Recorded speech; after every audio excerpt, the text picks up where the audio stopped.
Salut à tous, la fin de saison de l'Alps Tour sous les caméras de Canal+. Nous allons consacrer 1 heure à la 14e des 17 épreuves de cette saison 2016. Bienvenue donc dans l'extrême nord-est de la France, à quelques kilomètres du Luxembourg. Bienvenue au golfe de Praich et bienvenue au Citadel Trophy International. C'est un tournoi qui est très attaché à sa différence et pour conserver cette différence, il la cultive, il l'élargit. Et ici, le tournoi en lui-même est prétexte à toutes sortes de manifestations périphériques qui touchent aussi bien à la culture qu'au sport ou encore qu'à l'éducation. Ce mercredi matin, veille du tournoi, 2 joueurs professionnels, Nicolas Aparicio et Baptiste Courtachon, ont ainsi passé un long moment dans une classe de primaire de Écherange pour transmettre leur passion. Pour jouer un parcours, on a le droit d'avoir 14 clubs dans son sac. C'est important parce qu'il y en a plein qui font du sport et c'est à cet âge-là qu'il faut commencer. Donc c'est vraiment important pour eux et pour nous aussi de partager notre expérience. Alors c'est une séance de questions sans frontières, sont évoquées toutes sortes de choses, du matériel au célibat des joueurs, en passant par le quotidien du golfeur. Séance de questions-réponses qui enrichit tout le monde et qui fait même regretter aux joueurs de n'avoir pas vécu ça dans leur jeunesse. Ouais, ça s'appelle le driver. Oui, ça m'aurait beaucoup intéressé d'avoir un professionnel qui vienne nous voir, nous parler de ce sport. C'est enrichissant, je trouve, c'est très agréable, j'aurais beaucoup aimé. Voilà pour l'éducation, alors celle-ci va se poursuivre sur le terrain puisque les enfants des écoles de la région viendront tous voir le tournoi. Coup d'œil maintenant sur le parcours longueur standard, un peu moins de 6500 mètres, et de l'avis unanime des joueurs, c'est un parcours très exigeant au niveau des mises en jeu. Le choix du club est essentiel sur les départs. Le champ de joueurs maintenant, c'est un plateau de roi qui nous est proposé ici à Praich, car aux habitués, ceux qui depuis le début de l'année se battent aux avant-postes, à ces habitués viennent se joindre cette semaine des garçons qu'on ne voit pas beaucoup. C'est le cas de Guillaume Cambis, dont la carrière est très malmenée par des blessures, on va y revenir. Il y a aussi des garçons qu'on voit, mais ailleurs, sur le Challenge Tour notamment. C'est le cas de Anthony Snowbeck. C'est encore le cas de cet homme, l'Argentin Daniel Vanksik, qui pas plus tard que la semaine précédente a joué la victoire le dimanche à Pléneuf sur le Challenge Tour. Vanksik, double vainqueur dans le passé sur le circuit européen en 2009 et 2010. Alors eux, ce sont les vedettes américaines d'une semaine. Fabien Marty, lui, fait partie de notre univers depuis des années.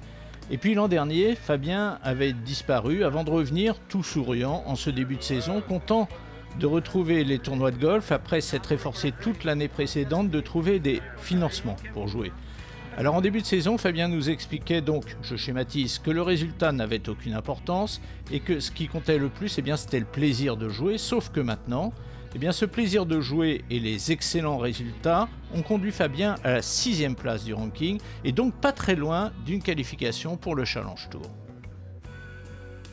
On sait très bien qu'à ce sport, de toute façon, plus on prend du plaisir, plus généralement les résultats suivent. Donc voilà, moi c'est la vague que j'essaye de surfer au jour d'aujourd'hui, c'est ça, prendre du plaisir, essayer de ne pas avoir de pression sur les tournois que je viens de disputer parce que voilà, c'est que du plus. Donc c'est ce qui fait qu'au jour d'aujourd'hui, je me retrouve 6e et voilà, je ne me prends pas trop la tête par rapport à ça, je fais mon jeu et puis on verra en fin de saison. Mais le compétiteur qui n'a jamais cessé de sommeiller en lui, ce compétiteur peut aussi, ce qui n'était pas le cas dans le passé, se reposer sur une certaine tranquillité financière.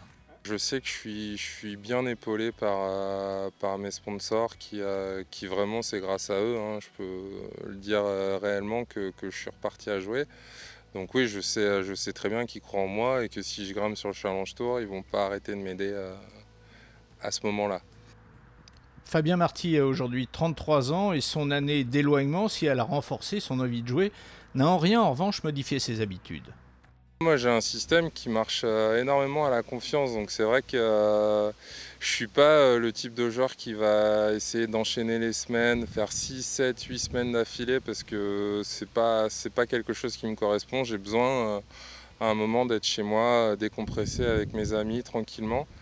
Et du coup, ouais, faire des breaks comme ça, bah, c'est sûr que ça donne l'appétit, voir un peu ce qui se passe à la télé, les joueurs français qui jouent de mieux en mieux. Tout donne envie de revenir à la compétition et vraiment.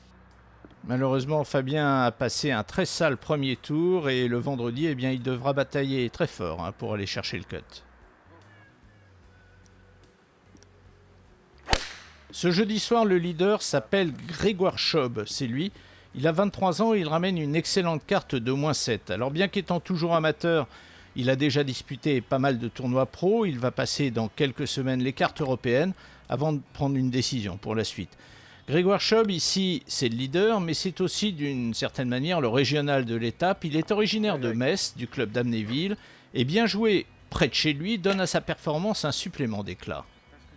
Ouais, c'est super. Déjà, je suis content qu'on m'ait donné une invitation. En plus, c'est près de chez moi, donc je suis pas vraiment à la maison. J'habite pas très loin, mais c'est pas mon club d'origine. Maintenant, qui sait, il y aura peut-être quelques personnes qui vont venir me voir si demain je fais une bonne journée, que je suis dans les dernières parties, pourquoi pas. Ouais. Mais j'adorerais. C'est super de jouer devant du monde.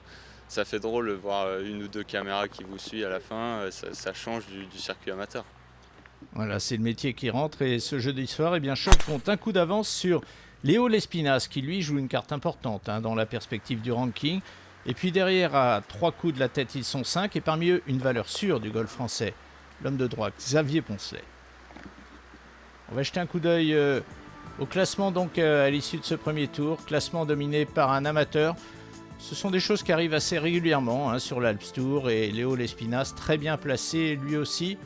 Avec une difficulté supplémentaire pour ceux qui ont joué l'après-midi, il y avait beaucoup plus de vent que c'était le cas le matin.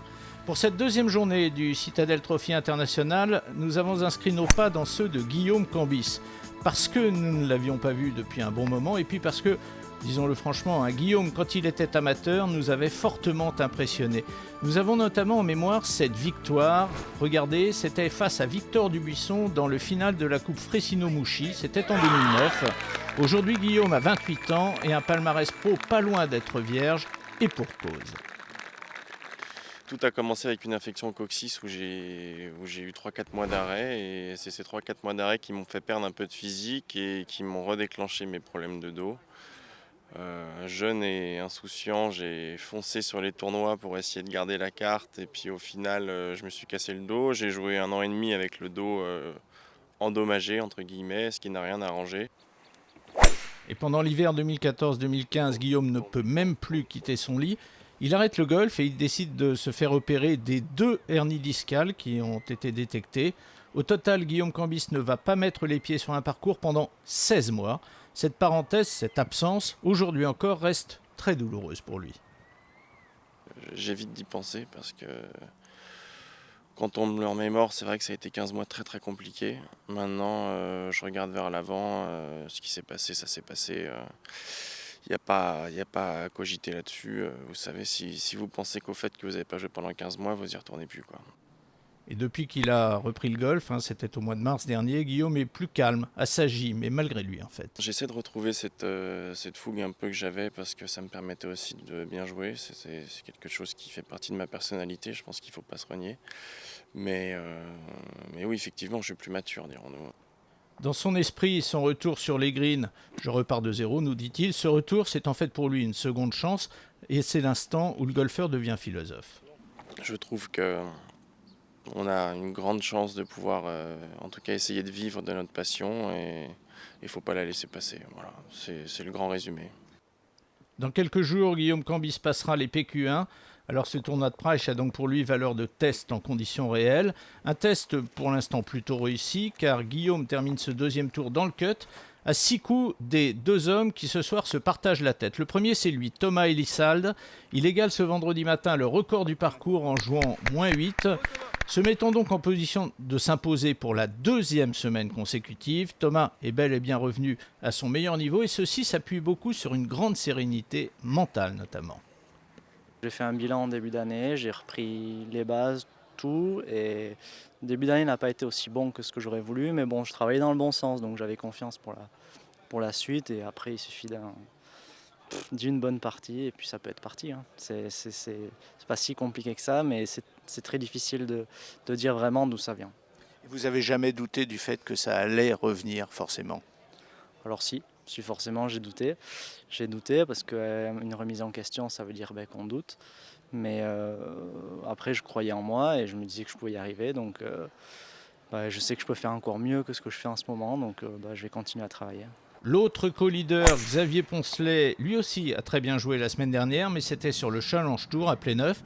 Xavier est au top au bon moment dans la saison et c'est le fruit d'une préparation d'été qui a mélangé le sérieux et l'affectif. J'ai la chance de travailler avec mon frère qui est habituellement sur Paris et là on s'est retrouvé à Bordeaux puis dans le Pays Basque où on a marié la préparation physique et la préparation technique tout en mélangeant l'aspect familial, donc c'était assez sympa, des super vacances mais sans oublier le travail et je pense que ça fait un bon mélange et du coup j'arrive en forme aujourd'hui. C'est l'Espagnol Morago qui occupe seul la 3e place à -7 après 2 tours. Enfin, le dernier enseignement à tirer de cette journée, c'est qu'un amateur peut en cacher un autre. À la 3e place du classement apparaît ce soir ce jeune garçon, Jules Coupade, il a 21 ans. Comme Grégoire Chob, il est messin, mais lui vient du club de la Grange aux Ormes. Coupade n'est qu'à 2 coups des 2 hommes de tête. Et on va reparler de lui durant la fin de ce tournoi.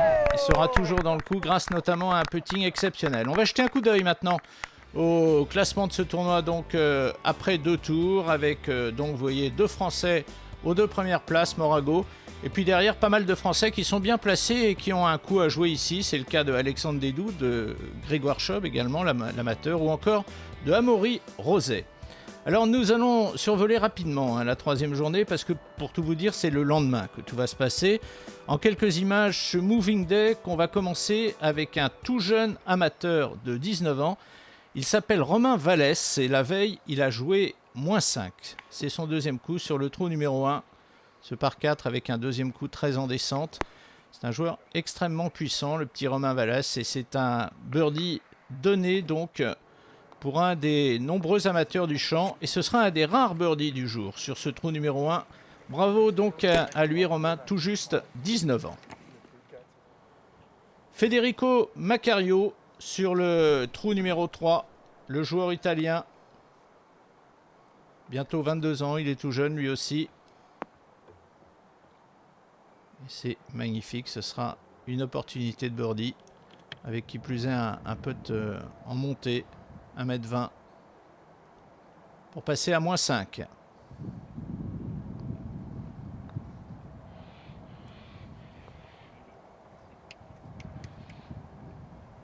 Voilà, qui est fait.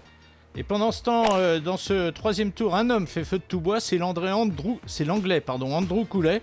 Il a commencé sa journée très loin devant par 5 birdies consécutifs. Après 13 trous, il est déjà -6 pour la journée, -8 au total. On le connaît bien Coulet, on le reverra et on a déjà eu l'occasion de parler de lui cette semaine notamment.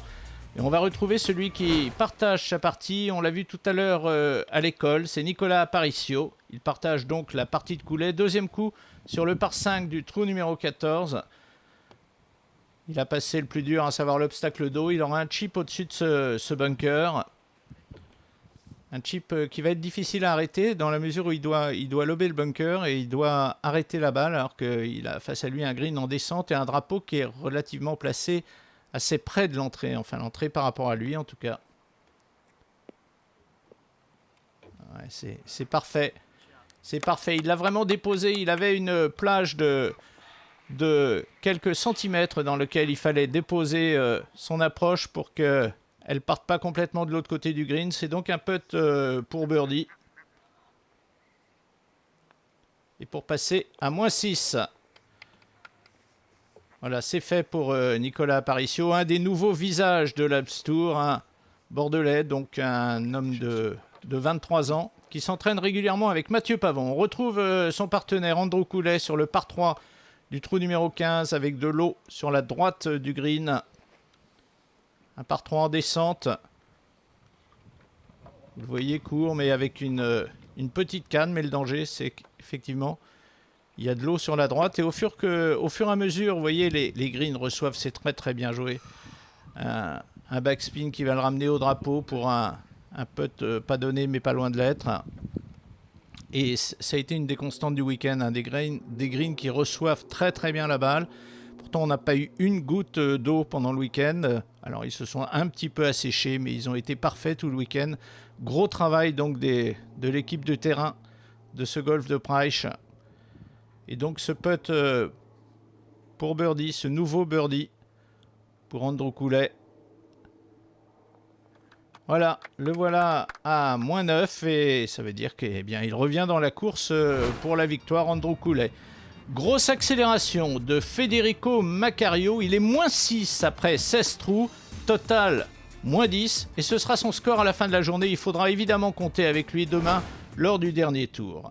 On retrouve Andrew Cooley au 18. Alors, s'il faisait un birdie ici, eh bien, ça lui permettrait, en jouant au -8, d'égaler le record du parcours. Un record du parcours qui, on vous le rappelle, avait déjà été égalé par Thomas Elissalde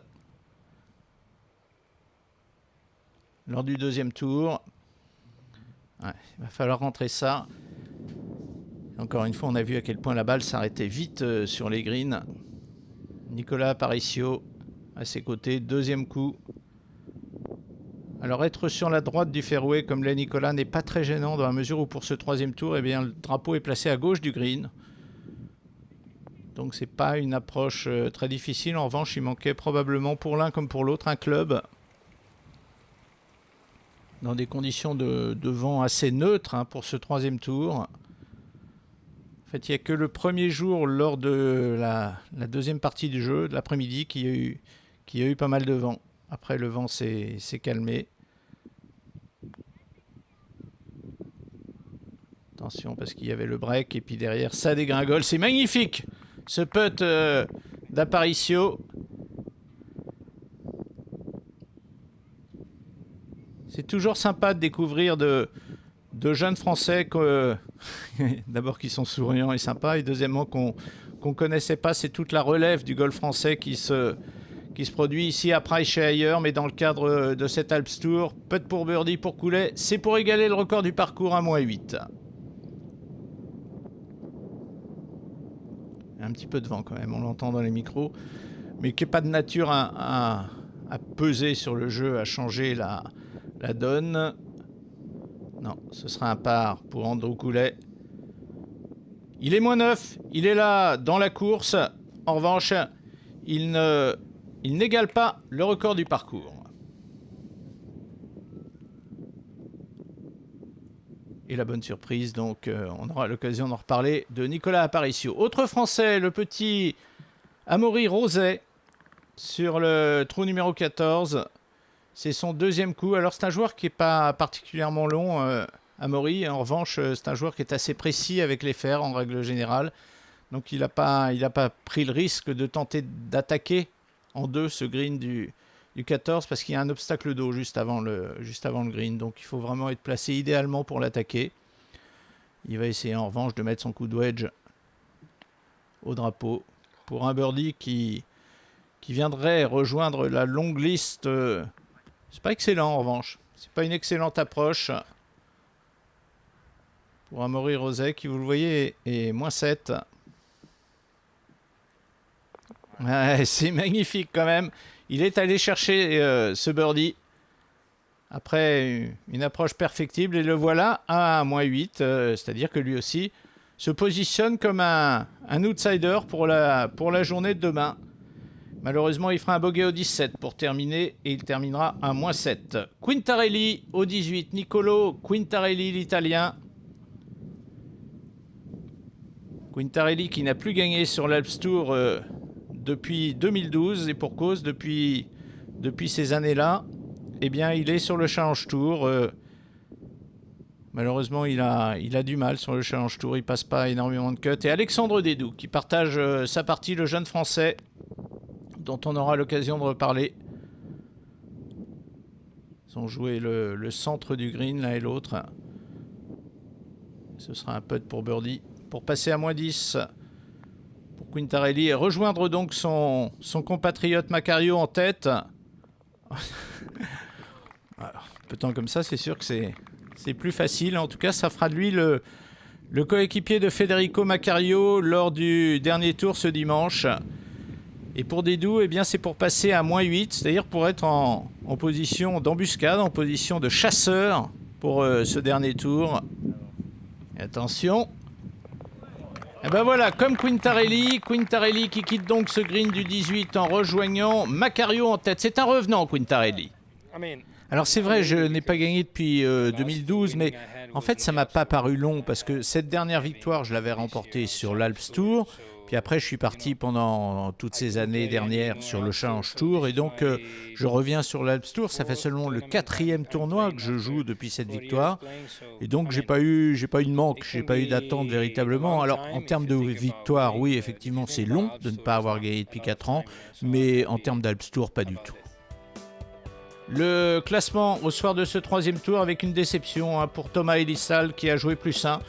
Il y a plusieurs Français qui sont encore dans le coup. Il y a Dédou, il y a Cambis, il y a Aparicio, il y a Roset et pourquoi pas encore Thomas Elisal. Et on va commencer cette dernière journée avec une rencontre ce dimanche matin avec un homme, Nicolas Aparicio. Il est bordelais, il a 23 ans. Il n'a jamais été à pareille fête depuis qu'il est passé pro l'an dernier, à la fin de l'année 2015. Il est 5e ex-aequo à 3 coups. Alors évidemment, ça explique une petite trouille, appelons ça comme ça, quelques minutes avant le départ. Un peu stressé, c'est normal, c'est la toute première fois. Maintenant, j'essaye de pas trop y penser. La victoire, bon, ça sera du bonus. Maintenant, si je peux garder cette place, voire intégrer le podium, je serai très content quand même. Allez, on entre dans ce dernier tour avec le leader du ranking de l'Alps Tour et le déjà vainqueur de cet Alps Tour 2016, Matt Wallace. Sur ce par 3 du trou numéro 2, 183 mètres, mais un green placé nettement plus bas que le titre départ. Ah, c'est trop long, c'est gouré de canne. Alors, petite information, la voiture se trouve exactement, la balle se trouve exactement sous la voiturette du caméraman de télévision. Un chip pas trop difficile pour Matt Wallace. Pour un objectif de sauver le par, bien sûr. Il avait du green, vous voyez, pour faire travailler. Et c'est bien mieux que ça même, puisque c'est un premier birdie pour Matt Wallace qui sonne la charge. Là, il est à -6. Alors, on sait que la tête, les joueurs de tête n'ont pas encore pris le départ. Ils sont à -10, mais pourquoi pas? Il n'a rien à perdre et la meilleure preuve, c'est qu'on le retrouve sur le trou suivant, le par 4 du trou numéro 3. À nouveau un putt pour birdie pour Matt Wallace, 26 ans. Homme qui a écrabouillé l'Alps Tour cette année. Rendez-vous compte, sa plus mauvaise place, c'est une 3e place. Et il a remporté 5 victoires consécutives. Il ne peut plus être rejoint. Alors qu'après ce Citadel Trophy International, il ne restera plus que 3 épreuves de l'Alps Tour. Incroyable. Incroyable la manière dont Matt Wallace putt pour l'instant. Et le voilà revenu à 3 coups de la tête. Intéressant. Ça va être intéressant de suivre un peu la charge de Matt Wallace. Après 7 trous, l'Italien Di Nitto, candidat lui aussi au Challenge Tour, joue -1. Et lui reste aussi dans la bonne mouvance. On retrouve Matt Wallace à nouveau pour un putt pour birdie. C'est sur le trou numéro 5. Le par 4 du trou numéro 5, droite-gauche avec un break, une cassure, et tout ceci parfaitement lu et parfaitement prévu par Matt Wallace. 2 coups de la tête maintenant. Alors que la tête s'élance seulement maintenant. Andrew Cooley pour sauver son par sur le par 4 du trou numéro 5. Ouais, non, il y avait une petite pente gauche-droite qui n'a pas très bien lu, le joueur anglais. C'est marrant comme d'un jour sur l'autre, c'est pas du tout la même histoire. Hier, il survolait le tournoi et aujourd'hui, il a beaucoup plus de difficultés. Le voilà donc à -8 après 5 trous, +1 pour la journée. Alors que on retrouve maintenant la dernière partie sur le trou numéro 7, le par 5 du trou numéro 7. Nicolo Quintarelli avec un bois 3 dans les mains pour aller chercher en 2 le green de ce par 5, un drive qui était idéalement placé, mais non, il trouve le bunker. C'est pas un joueur très long non plus, Quintarelli, et Macario, son partenaire dans ce dernier groupe. Eh bien, Macario n'est pas très long non plus. Et lui d'ailleurs n'a pas choisi de tenter le green, il s'est placé, donc c'est son 3e coup avec un wedge dans les mains. Stop, stop. Voilà, il faut se méfier parce qu'il est un peu bombé le green, vous voyez, elle avait tendance à redescendre vers la sortie du green. Elle n'est pas facile cette sortie de bunker pour Quintarelli parce qu'il faut vraiment la déposer à l'endroit où la butte va pas trop l'expédier loin. Et le drapeau est quand même assez collé à l'entrée. Et bien c'est parfait parce qu'il a réussi à l'arrêter. Il va avoir un putt pour birdie. Et pour birdie, c'est pour passer à -11. Macario pour passer aussi à -11. Putt droite-gauche en descente et elle reste au-dessus. C'est pas bon du tout hein, ce putt de Macario. Parce que là il se met une grosse pression. Alors avec un putt en montée certes, mais grosse pression pour sauver son par. Et au moment même où son partenaire et donc son principal adversaire, hein, forcément, lui est en position de passer à -11. Attention, ça peut être un premier changement dans ce dernier tour. Ah non, elle va rester en dessous. Elle va rester en dessous et c'est un bogey pour Macario. Un bogey qui le renvoie donc à -9 alors que Quintarelli va putter pour -11. Federico Macario qui est tout jeune, hein, il n'a pas encore 22 ans.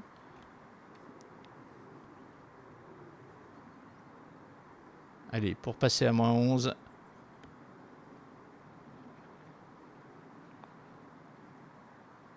Et voilà, c'est fait. Seul en tête. Avec 2 coups d'avance maintenant sur son partenaire. Et puis avec la menace Wallace qui revient derrière. Alors ça se passe moyennement sur l'antépénultième partie. Nicolas Aparicio est dans le par après 9 trous. Total de -7. Et pour Guillaume Cambis, c'est plus embêtant. Il est plus sain après l'allée. Total -6. Et les interrogations hein, qui remontent sous la casquette. Hein. Alexandre Dédou.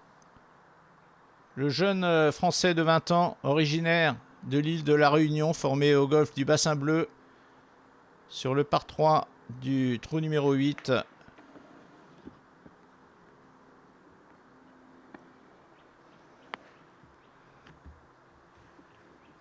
Ouais. C'est un par 3 en montée, ça se voit pas tellement sur cette image, mais c'est un par 3 en montée qui oblige les joueurs à rajouter une canne. En tout cas, c'était un excellent tee shot pour Dédou et c'est un peu pour birdie. Passer à -9. Et donc rejoindre Macario. Voilà, c'est fait. Rejoindre Macario. Ex aequo à la 2e place. C'est sympa de voir ce jeune Français venir se mêler à la bagarre. Et derrière, Wallace et Coulet. Avec l'un, Wallace, qui est dans une dynamique de victoire et l'autre, Coulet, dans une dynamique plutôt de défaite aujourd'hui. Attention, c'est un putt pour eagle pour Xavier Poncelet sur le 14. Il a mis un super coup de fer sur son 2e coup. Putt en descente gauche-droite. Oui, c'est dedans. C'est dedans, c'est bien, ça le met à -9 et il rejoint donc les hommes de la 2e place. Simplement, lui est beaucoup plus loin hein, sur le parcours. Et ça le met donc à -4 pour la journée. Malheureusement, un bogey au 17 viendra ternir cette jolie carte. On retrouve Wallace sur le trou numéro 12. C'est son 2e coup sur ce par 5. Avec un fer dans les mains.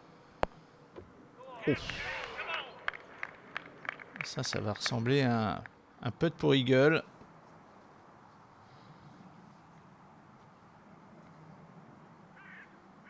Putt pour eagle qu'il installerait s'il le rentre seul à la 2e place. Derrière Quintarelli. Gauche-droite, c'est tout plat. Il n'en a pas pris assez. Il n'en a pas pris assez. Oh, ce sera un birdie quand même. Hein. Ce sera un birdie. Il est parti -5 au début de ce dernier tour. Le voilà à -9. Enfin, le voilà, une fois que ce putt sera rentré. Voilà, maintenant, il est à -9. Ex aequo à la 2e place. Les positions se resserrent. Et on s'en félicite. Hein. Alexandre Dédou, deuxième coup à son tour sur le trou numéro 12. Avec un drive, vous voyez, il a la balle légèrement au-dessus des pieds. Un fer dans les mains. C'est un joueur qui est long, hein, qui tape très fort dans la balle.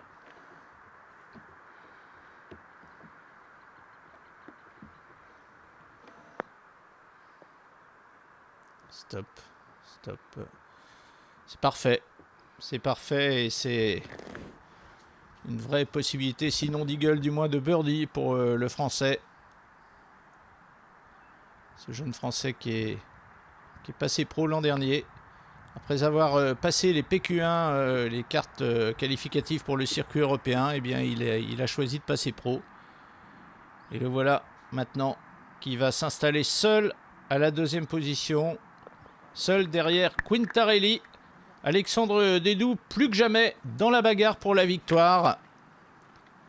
On peut même dire que, avec les choses qui avancent, c'est le seul Français même aujourd'hui qui peut le faire. Fin de parcours pour l'Italien Di Nitto. Très belle carte de -4, total -10. 4e place finale et de précieux points pour le ranking. On retrouve les hommes de la dernière partie. Macario, deuxième coup sur le 12. Je crois qu'il avait un fer dans les mains, donc ça va être difficile pour lui. Non, il va chercher le green. Il va chercher le green et c'est magnifique parce que c'était, encore une fois, c'est pas un joueur qui est très très long et il aurait un putt pour eagle. Deuxième coup également pour Quintarelli, avec lui aussi un fer dans les mains. Alors il faut dire que chacun des deux drives de ces deux joueurs avait trouvé le milieu du fairway, donc l'un et l'autre, position très très favorable pour prendre un risque et aller chercher l'eagle. Ils ne sont pas encore en situation de match play dans la mesure où il y a Dédou qui est là aussi dans le coup et puis plusieurs autres joueurs aussi à -9. Mais n'empêche que quand on a son adversaire comme ça, sous observation permanente, c'est pas du tout pareil. C'est un putt pour eagle pour Quintarelli.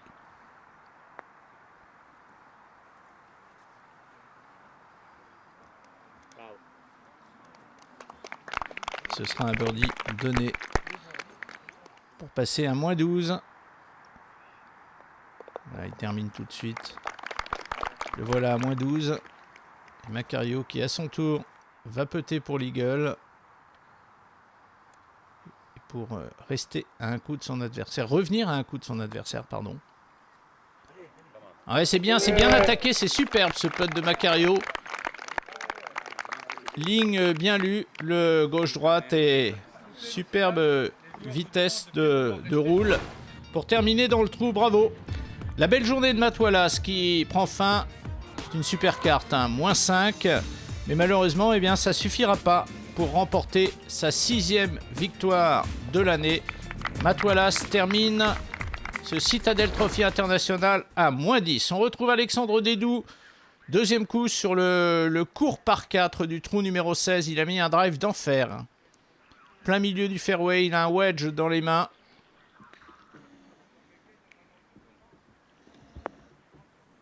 Elle n'a pas bougé la balle. Vous pouvez compter, tabler sur un petit backspin qui l'aurait ramené au drapeau. Et il se laisse quand même 2,50 m pour le birdie. Gauche-droite, tout plat.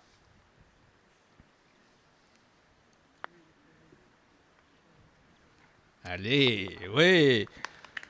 Le voilà à -11. -11 Alexandre Dédou et -11, eh bien, on vous rappelle donc que c'est à égalité avec Macario et c'est à un coup de l'homme de tête Quintarelli. Les deux hommes de tête qu'on va retrouver à leur tour sur ce trou numéro 16. On entre vraiment dans ce qu'on appelle le money time, hein, du tournoi. Maintenant, chaque coup est essentiel.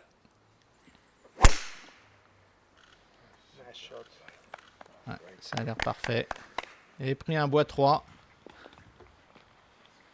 Ouais, c'est parfait. Il est court, hein, ce par 4, donc il n'y a pas besoin de prendre un gros risque. D'ailleurs, regardez, Quintarelli lui a pris un fer. Vous voyez, 356 mètres. Il joue la sécurité, l'Italien.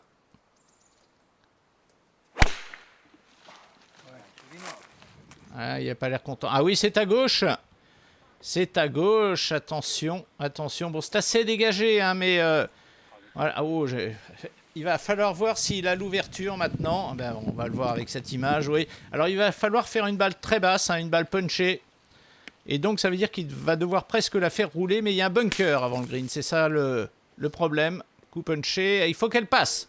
Et non, elle est pas ressortie du bunker.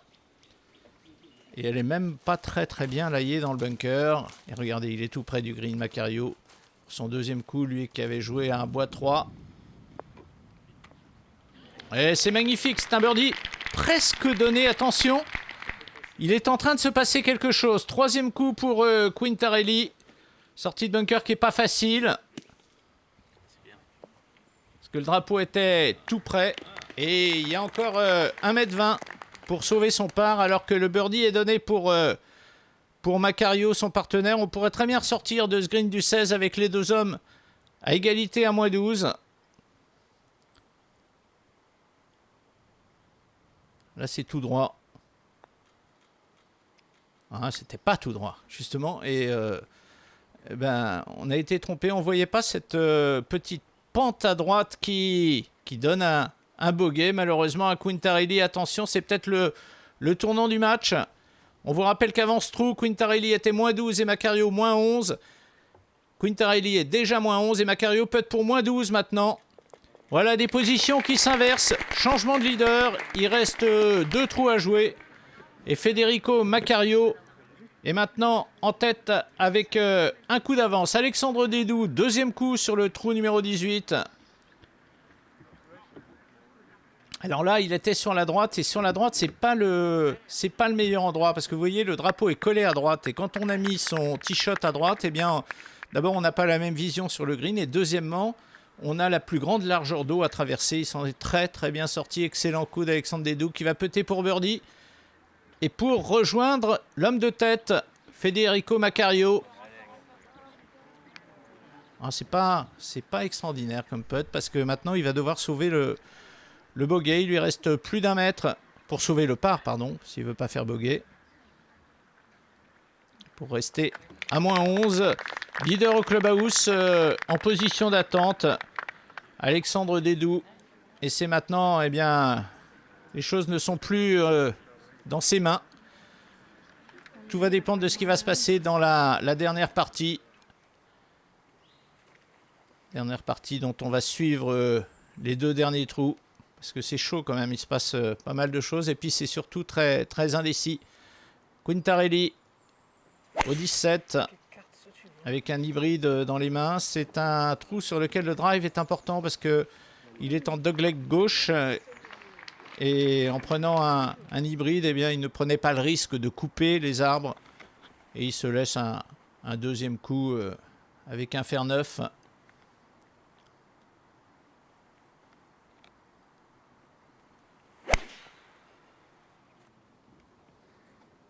Attention, c'est un green surélevé par rapport à l'endroit d'où il jouait. Il est dessus, mais il va pas avoir un putt facile parce que regardez, c'est tordu de partout ce green. C'est un putt en montée, gauche-droite. Puis un putt qui est à 6 mètres. Attention, ça vient bien là. Incroyable! Incroyable ce qui vient de se passer sur ce green du 17. Et ça permet à Quintarelli de revenir à égalité en tête avec celui dont il partage la partie. Et on retrouve donc pour ce final incroyable. Donc les 2 joueurs, donc on rappelle qu'ils sont à égalité à moins 12 et que derrière au clubhouse, Alexandre Dédou est à moins 11. C'est-à-dire que tout peut encore se passer. C'est un hybride dans les mains de Quintarelli sur ce trou numéro 18. Ça va. Il a l'air plutôt content de son t-shot et il a bien raison parce qu'il est du bon côté. Ça veut dire qu'il va avoir une belle ouverture sur le green et avec une prise de risque moindre parce que moins d'eau à survoler. Macario avec un hybride lui aussi. Et là encore, ça paraît parfait. Pour l'instant, statu quo entre les 2 joueurs. Deuxième coup, c'est un fer 8 dans les mains de Macario.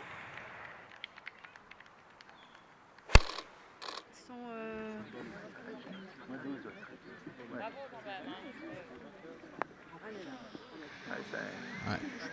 Il y a encore Il y a encore du chemin à faire jusqu'au drapeau. Et un fer neuf dans les mains de Quintarelli qui était un peu plus long et qui est plutôt mieux placé, moins sur la droite que Macario. Ah, il n'est pas content. Ça a été un peu gras. Et... oui, en même temps, si ça n'avait pas été gras, ce contact, il serait peut-être dans le bunker derrière.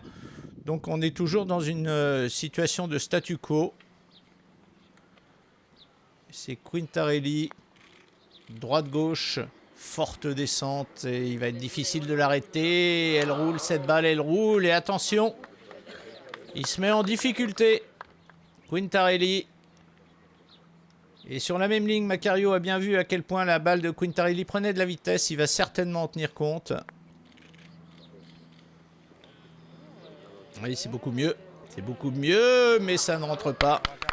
En revanche, c'est presque donné pour le par pour Macario. Mais c'est pas du tout le cas pour Quintarelli. Regardez, gauche, droite, en montée. 1m30. Et oui, et ça reste en dessous. C'est un bogey. Et donc, ça veut dire tout simplement que dans quelques secondes, eh bien, Federico Macario devrait remporter la victoire avec un coup d'avance sur 2 hommes ex aequo, Alexandre Dédou et Nicolo Quintarelli. Le putt pour la victoire. Ouh. Là, il peut se prendre la tête parce que il avait 60 cm.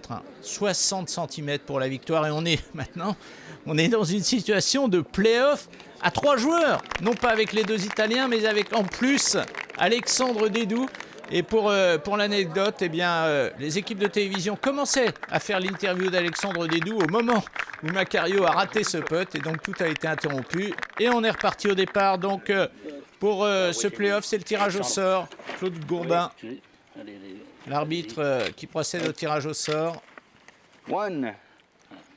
Voilà, c'est Dédou qui va jouer en premier, Quintarelli en 2 et Macario en 3.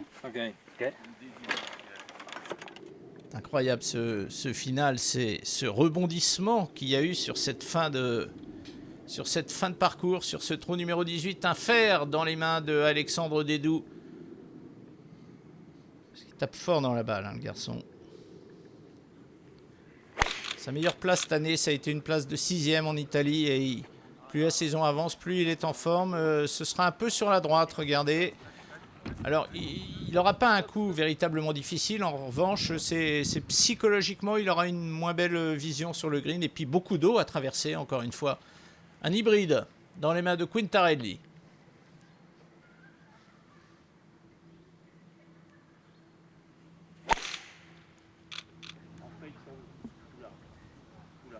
Ouais, c'est un peu à droite aussi. Ouais,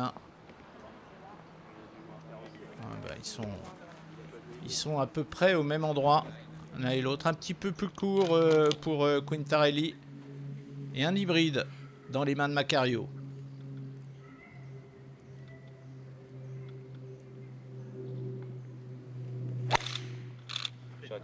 Ouais, ça paraît parfait, ça.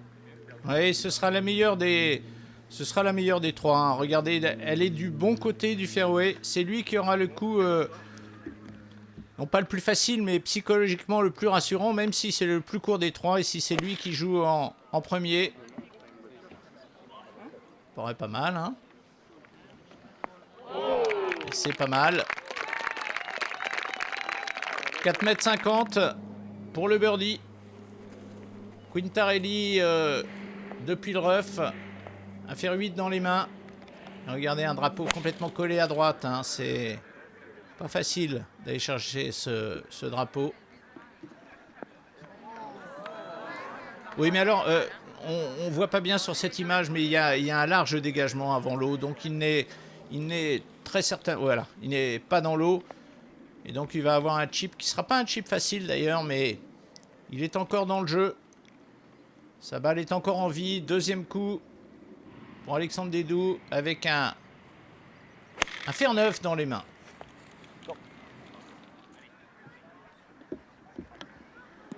Ah, c'est trop long. Elle a flyé le green, hein. Elle n'a même pas touché le green. Ah, mauvais choix de club. Pourtant, vous voyez, il n'y a pas de vent du tout. On a vu le drapeau complètement immobile. Mais mauvais choix de club. Alors, elle n'est pas forcément très difficile, hein, cette sortie de bunker, mais dans un play-off, tout est un petit peu plus difficile, j'imagine. Mais il a beaucoup de green hein, quand même pour faire travailler sa balle et c'est parfait. C'est une sortie de bunker parfaite qui devrait lui permettre de sauver son par. Autour de Quintarelli, il a fait retirer le drapeau. Ça traduit une volonté de le rentrer. Attention, elle s'en va loin, cette balle. Il l'a joué vraiment, vraiment offensif, Quintarelli. Il a choisi d'essayer de rentrer cette approche et ça pourrait lui coûter cher. C'est le putt pour la victoire pour Federico Macario. Putt tout droit, légèrement monté.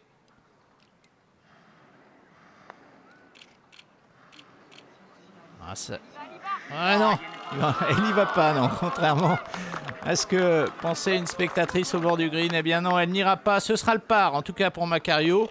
Attention, parce que pour Quintarelli, surtout, mais également pour Alexandre Dédou, eh bien le par, il n'est pas encore fait. Donc ça va être au tour de Quintarelli d'abord d'essayer de faire le par pour rester dans le jeu, hein, pour repartir dans un deuxième trou de play-off. Et non, ça va passer en dessous. Ça passe en dessous. Et Nicolo Quintarelli quitte le play-off au tour de Alexandre Dédou. Regardez, bonne ambiance entre ces deux gars, ces deux Italiens là. Et Alexandre Dédou pour rester dans le play-off. Et s'il ne rentre pas, eh bien c'est Macario qui remportera le tournoi.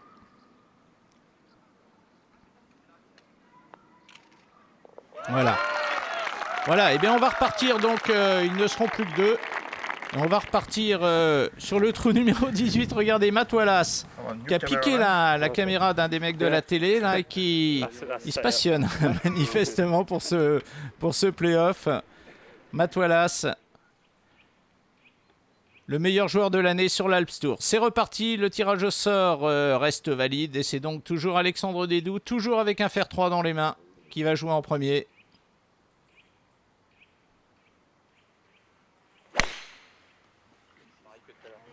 Elle est à droite encore.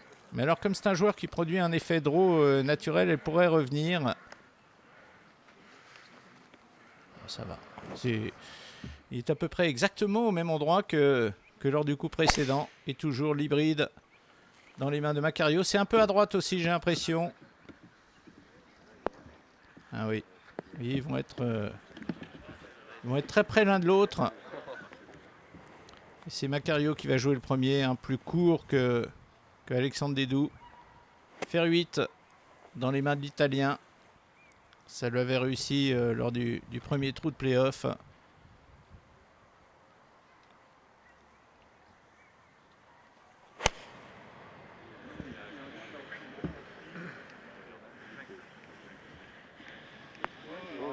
Ouais, c'est parfait.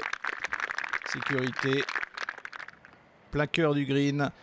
Et comme il avait mis un fer 9 dans le bunker, eh bien Alexandre Dédou a choisi de prendre le club en dessous. Pitching wedge dans les mains du jeune Français.